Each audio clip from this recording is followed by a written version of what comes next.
Morning everybody.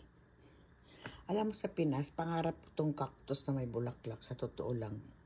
Gusto ko man mag-collection ng hinayang ako. Kasi gusto ko,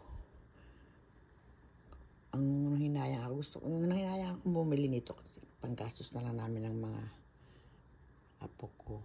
Yan, ang ganda. Parang nag-mix na pula o orange yata to. Orange dilaw. Tapos ito naman dilaw. Diba ganda? Tapos ito pula. Yung snake plant na dwarf. Ito maganda rin itong may mga good luck na halaman. Ito din. At saka ito purple ang bulaklak nito eh.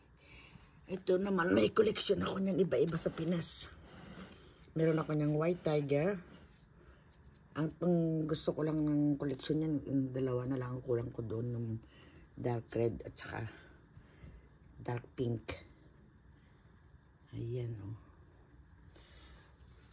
Mahilig ang anak ko sa mga halaman dito.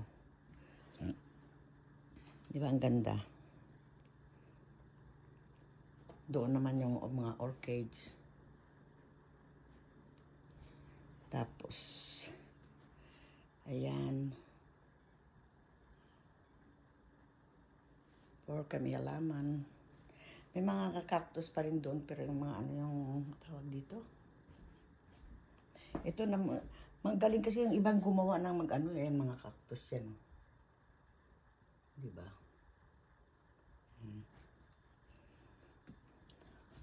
Yung pa yung sa taas namin. Sa taas ng heater. Ayan o. Cactus din yan.